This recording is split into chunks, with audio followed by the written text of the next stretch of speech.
இன்னைக்கு நம்ம கொண்டாட போகிறோம், கடைபிடிக்க போகிறோம்.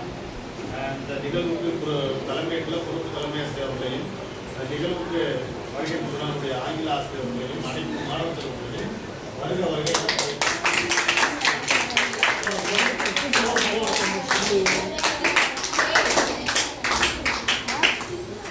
அடுத்தபடியாக இப்ப நீங்க சொன்னீங்க, உங்களுக்கு எல்லாரும் தெரிஞ்சிருக்கு இன்னைக்கு ஆபிரகாம் நீங்களுடைய பிறந்த தினமும் சரி, சார்லஸ் சாருடைய பிறந்த தினமும் சரி. கரெக்ட். ரெண்டுமே ஒருவர் அரசியல்வாதி, ஒருவர் அறிவியல் விஞ்ஞானி. ஒருவர் அரசியல் சாம்ராஜ்யத்தை படைத்தவர், ஒருவர் இந்த அறிவியல் விஞ்ஞானி.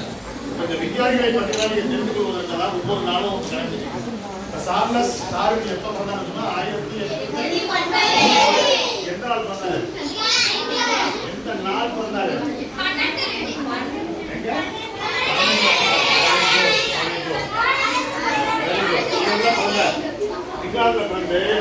அவங்க ஒரு செல்வாக்கு மிக்க ஒரு குடும்பம். ஒரு செல்வா ஏழை எல்லாம் கிடையாது. சில பேர் ஏழையிலிருந்து படிச்சு வந்தவங்க ஆபிரகாம் லிங்கன். அவருக்கு அவங்க போன இல்லாம அவர் என்ன பண்ணிருக்காரு, ஒரு மிகப்பெரிய செல்வந்தர். என்ன பண்ணிருக்காங்க, அவங்க அப்பா டாக்டர், அவங்க அம்மா சின்ன வயசுல இருந்து போயிட்டாங்க.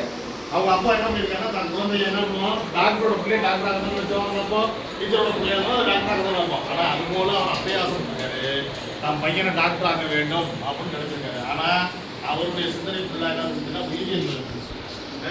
உயிரியல் நாட்டம் இருந்துச்சு, உயிரியல் சிந்தனை இருந்துச்சு, எங்கே புழு பிடிச்சி உருவாக்க இருந்துச்சு, மனிதர்களை எப்படி போடுவது இருந்துச்சு. அவருடைய சிந்தனை ஃபுல்லாக அந்த பக்கமே இருந்துச்சு. ஆனாலும் போய் படிச்சிருக்காரு, மெடிக்கல் போய் படிச்சு பாதியில இருந்துட்டு வந்த பிறகு அவர் என்ன பண்ணாரு, ஒரு கப்பலில் பயணம் செய்யறாரு. இப்போ 1837 ஒரு கப்பலில் பயணம் செய்யறாரு.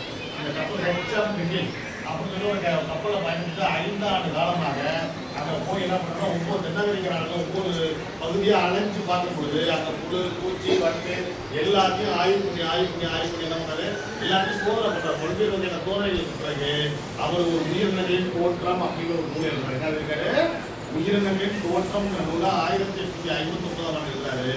அப்படி எழுதப்பட்ட பிறகுதான் இயற்கை தேர்வு கோட்பாடு அப்படின்னு ஒரு இதை கொண்டு வராரு. தகவலுக்கு கோட்பாடு அப்படின்னு கொண்டு வராரு. பரிமாணவியல் தந்தை என்ன அப்பதான் அழைக்கப்படுகிறது. பரிமாணவியல் அப்படிங்கிறது மனிதன் குரங்கிலிருந்து பிறந்தான் அப்படிங்கிற ஒரு கான்செப்ட் சொல்லப்படுது. உலகம் ரொம்ப அவர்லாம் விரட்டி எடுத்துச்சு. யாரும் ஏற்றுக்கல, மதகுமாரெல்லாம் ஏற்றுக்கவே இல்லை, யாருமே ஏற்றுக்கல. மனிதன் கோயில்களுக்கு குரங்குங்கிற மனிதனுக்குள்ள செயல்பாடுகள் ஒத்துழைக்க மாட்டீங்களா, 90% ஒத்துழைக்க வாழ்வாழ்லாம் மட்டும் இருக்காது. குரங்கு நம்ம என்ன நம்ம தான் குரங்குலேருந்து வந்தோம். இந்த குரங்கு என்னென்ன பண்ணுவோம் அத்தனையும் நம்ம பண்ணுவோம். பேசாதனா பேசுவோம், திரும்புவோம், நிமிருவோம், நிமிந்து உட்காரனா நிமிந்து உட்கார மாட்டான். எல்லா வேலைகளும் எங்க வந்துச்சு, மனிதனா கண்டுபிடிச்சு சொல்லப்படுது. டார்வினோட கோட்பாடுகளை யாரும் ஏற்றுக்கொள்ளவில்லை. யாரும் என்ன பண்ணல, ஏற்றுக்கொள்ளவில்லை. இப்ப என்ன ரூஸ்தரமா சொல்றாங்க, இந்த மாதிரி எல்லாம் இருந்த போது அப்பெல்லாம் பாருங்க, இப்பெல்லாம் டெக்னாலஜி வந்துச்சு, ஏஐ தொழில்நுட்பம் வந்துருச்சு, செல்போன் எல்லா கையிலும் இருக்கு. அப்பெல்லாம் ஒரு தகவலை போய் சொல்றதே ரொம்ப கஷ்டமான சொல். ஒரு தகவலை போய் இன்னொருத்த சொல்லணும், நேருக்கு நேரம் பார்த்துக்கலாம். இப்போ வர்றோம் டீச்சர் நாங்களாம் இங்கே ஒர்க் பண்ணோம்னா எங்கேயாவது வீட்டுக்கு போயிட்டு வந்தோம்னா இப்போ ஃபோனில் கூட சொல்லிக்கலாம் என்ன நடந்துருக்கு. ஆனால் இங்கே வந்தோம்னா நேருக்கு நேரம் பேசிக்கிற காலகட்டத்தில் அப்போ என்ன பண்ணியிருக்காங்கன்னா பல்லாயிரக்கணக்கான ஆய்வுகளை பூச்சிகளும் தாவரங்களும் விலங்குகளும் மூலமாக அவர் ஆய்வு பண்ணியிருக்காங்க. அந்த ஆய்வுடைய விளைவு தான் இயற்கை தேர்வு கோட்பாடு, மரபாணவியல் பரிமாணவியல். இன்னைக்கு நம்ம டார்வினை பற்றி டார்வினிசம் டார்வின் என்ன சொல்லுவாங்கன்னா, தகுதி உள்ளவை தப்பி பிழைக்கும். உயிரினங்கள் வலிமையானவை, அதுல தகுதி உள்ளவை மட்டுமே இருக்கு. நம்ம வாழ்க்கை தகுதி உள்ளவை தப்பி பிழைக்கும், மற்றதெல்லாம் அந்த பூமியில இறந்துவிடும். தகுதியா நம்ம வளர்த்துக்கலாம்னா இந்த பூமியில நம்ம என்ன பண்ணணும், வாழ்க்கையில முன்னேறிட்டு டார்வினோட கோட்பாடு உயிரினங்கள்ல வலிமையாகவும் தகுதி இருந்தா மட்டும்தான் நம்ம தப்பி பிழைக்கலாம். இல்லை என்றால் நம்ம என்ன வீழ்த்தப்படுவோம். அப்பே எப்ப எவ்வளவு காலம் எவ்வளவு ஆண்டுகளுக்கு சொல்லியிருக்காரு. இது நம்ம வாழ்க்கைக்கு நிகழ்வு போறது உண்மை இல்லையா? தகுதி எப்பயுமே வாசல் கான்செப்ட் தகுதி உள்ளவே எனக்கு தப்பி கிடைக்கும். அப்படிங்கிறது எப்படி நம்ம ஒவ்வொரு தகுதியும் வளர்த்துக்கணும். நம்ம 8வது படிக்கமா என்னவோ எழுதக்கூடிய வாய்ப்புகளையும் நம்மளுடைய பிரதான குறிப்பாக பேசுகிறோம். பேச்சரை இல்லாம உனக்கான தகுதிகளை எல்லாருக்குமே ஒரே மூளை தான். இப்ப யாராவது கணிதறி மூளை இருக்கா, மூளைகளை பயன்படுத்தி தான் அவங்க விஞ்ஞானியா. அதை பயன்படுத்தக்கூடிய விதம் தான் வேறுபடுகிறது. ஆல்பர்ட் ஐன்ஸ்டீனுக்கு ஒரே மூளை, இவனுக்கு நம்ம அபிஷேக்கு ஒரே மூளை. எல்லாருக்குமே மூளையோட அளவுல எல்லாத்துக்கும் ஒரே மூளை. ஆனா அதை பயன்படுத்தக்கூடிய விதம் தான் வேற வேற. ஒவ்வொன்றும் ஆர்வம் பாரு. அவர் மெடிக்கல் படிக்க வச்சிருக்காங்க, அவர் படிக்கல. அவர் என்ன பண்ணிருக்காருன்னா போய் இலக்கியங்கள் தாவரங்களை பத்தி ஆய்வு செய்திருக்காருன்னா இன்னைக்கு மனித இனம் பற்றி இன்னைக்கு மருத்துவம் கண்டுபிடிக்க முடியாது. இன்னைக்கு மருத்துவம் கண்டுபிடிக்கிறதுலாம் யார் அவங்க அடிப்படை காரணம் இவர். நம்மளால ஒரு 2 நிமிஷம் பேசுறத காது கொடுத்து கேட்க முடியும். நான் சொல்றதா உன் பாடத்துல இருக்க, உன் பாடத்தை தாண்டி தான் பேசிட்டு இருக்கீங்க. நம்மளால சொல்றதா 2 நிமிஷம் காது கொடுத்து கேட்க முடியல அப்படின்னா நமக்கு ஏதோ ஒரு உதவியல் இல்ல. நான் பேசுறது உங்களுக்கு கேட்கலையா? நான் ஏதாவது பேசுறது புரியல, ஏதோ ஒரு உளவியல் பிரச்சனைகள் இருக்கு உங்களுக்கு. இல்லைன்னா நம்ம பேசுறத காது கொடுத்து கேட்போம். இல்ல இது போலதான் நாளைக்கு எதிர்காலத்தை கண்டுபிடிக்கும். டார்வினோட கோட்பாடுலாம் நீங்க படிக்க நிறைய இருக்கு. புத்தகம் டார்வினோட பரிமாணங்கள் கோட்பாடுலாம் நிறைய இருக்கு. அந்த டார்வினோட கோட்பாடுல அடிப்படைனா நீங்க என்ன பண்ணிக்கலாம், மருந்து கண்டுபிடிக்கணும். இன்னைக்கு கொரோனா வந்துருச்சு. கொரோனா வந்ததுக்கு உடனே என்ன பண்றோம், மருந்து கண்டுபிடிக்கணும். உடனே மருந்து கண்டுபிடிக்கிறதுக்கு எது அடிப்படையா இருந்துச்சு, அவர் அப்பயே எல்லாத்தையும் ஆய்வு பண்ணி கட்டி எழுதி வச்சு போயிட்டாங்க. எழுதி வச்சுட்டு போயிட்டாங்க. போன பிறகு இன்னைக்கு நம்ம ஈஸியாக கொரோனா மனிதரை கண்டுபிடிச்சோம். இன்னும் நம்ம மனிதனே கண்டுபிடிக்கலாம், மனிதனுடைய இயல்புலையும் கண்டுபிடிக்கலாம் அப்படின்னா கொரோனா மருந்து கண்டுபிடிக்கணுமா? அதாவது 1921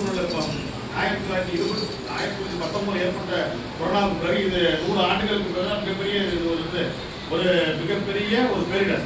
இந்த பேரிடர் அப்பெல்லாம் அவ்வளவு உயிர் சென்றிருக்கு. ஆனால் இந்த பேரிடர் வந்து தற்காத்து கொடுத்தாங்கன்னா இந்த அறிவியல் கண்டுபிடிக்கிறது மூதையார்கள் கண்டுபிடிச்சத ஒரு தொடர்ச்சியாக பால முடியுன்றதை கடைபிடிக்கும்.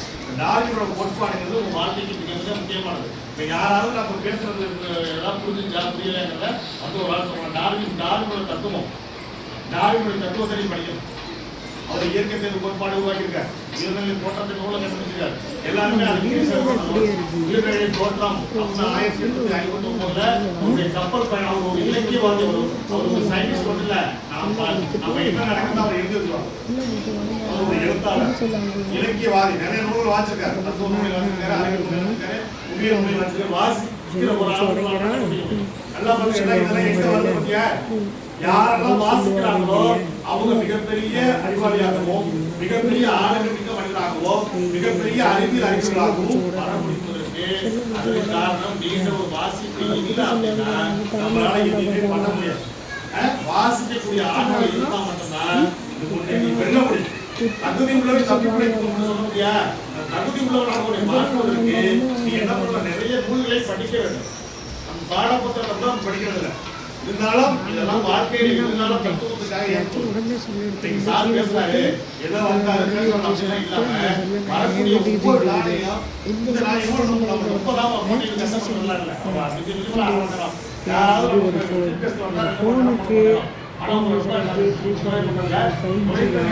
நிறைவாக தகவல் சொல்லிடும். நிறைவாக உள்ள தகவல் மாசம் வாங்கும் போதுதான் உடனே போன் அடிச்சு உங்களுக்கு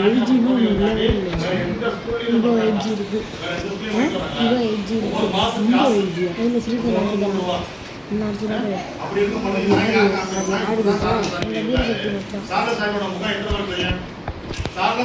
முகம் எத்தனை தெரியும் தெரியுமா? இருக்காது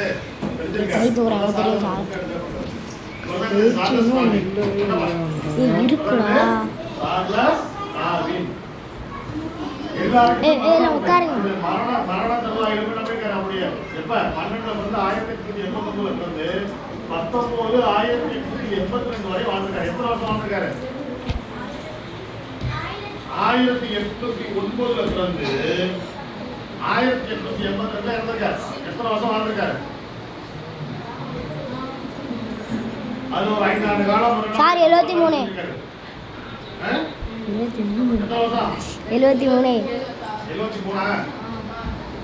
கரெக்டா? 1809 கரெக்டா? சார் அதான் சார் நானும் சொன்னேன் சார். கரெக்டு தான் சார்.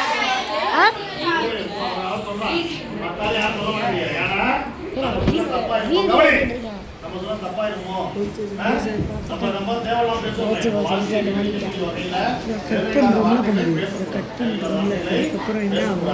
அப்ப இவருடைய ஆய்வு நம்ம நினைப்போம்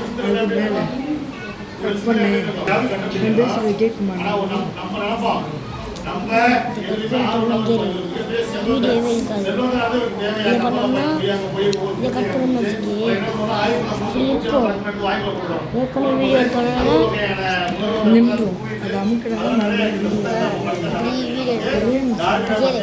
நிறைய கருத்துக்கள் இருக்கு. நிறைய இருக்கு. அப்போ இப்படி கொண்டு போவாங்க அவங்க வந்துட்டு அங்கே காமிச்சு ஆஃப் பண்ணிட்டு இது ஆன் பண்ணாமல் அப்படியே கட் ஆகி வரும்.